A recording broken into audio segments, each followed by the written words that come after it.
दोस्तों, अगर आप एक वोडाफ़ोन यूज़र हैं मतलब वीआई यूज़र हैं या फिर आपके कोई घर पर वीआई यूज़र है, तो आपको ये वीडियो पूरी ज़रूर सुननी चाहिए। तो जैसा कि आपने थंबनेल में देखा कि वोडाफ़ोन कंपनी अब जल्द ही बंद होने वाली है, तो आइए जानते हैं इस पूरी खबर के बारे में। तो दोस्तों, वीडियो को शुरू करते हैं। मेरा नाम है रामकरण यादव और आप देख रहे हैं Gizmo Yadav channel. Vodafone idea ने अभी हाल ही में सुप्रीम कोर्ट में एक याचिका डाली है। इसमें कंपनी का कहना है कि अगर उसे जल्द बैंक से पैसे यानी फंडिंग नहीं मिली, तो वो मार्च 2026 के बाद अपना बिजनेस, अपनी कंपनी को बंद करने के लिए मजबूर हो जाएंगे। तो ऐसा वीआई ने क्यों कहा?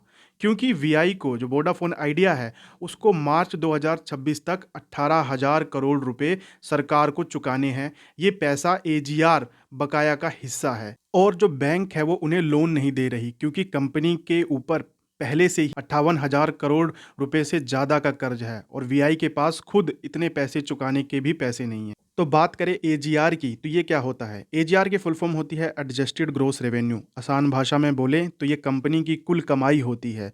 जो भी कंपनी कॉल, इंटरनेट या फिर किराया या ब्याज जैसे सभी तरीकों से कमाती है, तो उसे कुछ परसेंट एजीआर का सरकार को देना होता है। तो आप लोग सोचेंगे कि इन कंपनियों को सरकार को पैसा क्यों देना पड़ता है? तो इसका कारण है कि जो ये कंपनियां हैं जियो, एयरटेल, वीआई, ये हमारे मोबाइल पर कॉल और इंटरनेट देने के लिए एक तरह की सरकारी ज़मीन इस्तेमाल करती हैं। इसे कहते हैं स्पेक्ट्रम। सरकार या स्पेक्ट्रम जो होता है कंपनियों को किराए पर देती है, यानी ये कंपनियां स्पेक्ट्रम इस्तेमाल करने के लिए पैसे देती हैं। इसे कहते हैं स्पेक्ट्रम यूज़ चार्ज। इसके अलावा भारत में मोबाइल सेवा देने के लिए सरकार से लाइसेंस लेना पड़ता है और उसके लिए भी कंपनियों को फीस देनी पड़ती है, जिसे लाइसेंस फीस कहते हैं। जैसे कि दुकान खोलने के लिए एक परमिट चाहिए, उसी तरीके से इन सर्विसेज को देने के लिए एक लाइसेंस चाहिए होता है। तो ये दोनों कंपोनेंट होते हैं एजीआर के, जो कंपनियों को जो भी उन्होंने कमाया होता है टोटल एजीआर में से कुछ परसेंट सरकार को देना होता है। वीआई यानी वोडाफोन आइडिया 2018 में वोडाफोन इंडिया और आइडिया सेलुलर के मिलने से बनी थी। जब ये दोनों कंपनियां एक हुई तो मकसद ये था जियो और एयरटेल जैसी कंपनियों से टक्कर देना, लेकिन इनके धीरे धीरे ग्राहक घटते गए और कर्ज बढ़ता गया। आज वीआई भारत की तीसरी सबसे बड़ी मोबाइल कंपनी है, लेकिन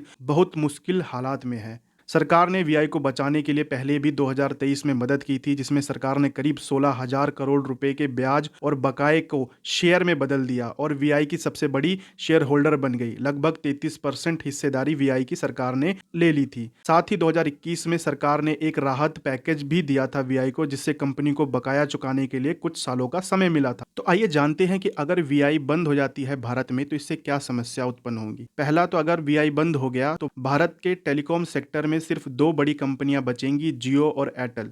इसका असर ये होगा कि ग्राहकों के पास कम विकल्प बचेंगे कि वो किसकी सर्विसेज लें। अब दो ही लोग होंगे और डुओपोली क्रिएट हो जाएगी मार्केट में। इंटरनेट और कॉल के दाम बढ़ सकते हैं, क्योंकि दो कंपनियां आपस में डिसाइड कर कर कुछ भी प्राइस रख सकती हैं। 200 मिलियन से ज़्यादा ग्राहकों को नेटवर्क बदलना पड़ेगा जो वीआई के हैं। बैंक और सरकार को इससे भारी नुकसान हो सकता है, क्योंकि उनको उनका पैसा वापस नहीं मिलेगा। अब वीआई के साथ क्या होगा? तो अब आगे की सारी उम्मीद जो है वो सुप्रीम कोर्ट के फैसले पर टिकी है। अगर कोर्ट वीआई को कुछ राहत देता है, जैसे भुगतान को टालते हैं या फिर थोड़ा माफ़ करते हैं, तो कंपनी शायद टिक सकती है। नहीं तो 2026 से पहले ही कंपनी का दावा है कि उन्हें वो कंपनी बंद करनी पड़ सकती है। तो दोस्तों, ये थी पूरी कहानी वीआई की, एक बड़ी टेलीकॉम कंपनी जो आज अपने भविष्य को लेकर गंभीर खतरे में है। आप क्या सोचते हैं, सरकार और कोर्ट को क्या करना चाहिए? अपने विचार नीचे कमेंट में जरूर बताएं। वीडियो अच्छा लगा हो तो लाइक करें, चैनल को सब्सक्राइब करें और शेयर भी करें। मिलते हैं अगले वीडियो में, तब तक के लिए धन्यवाद।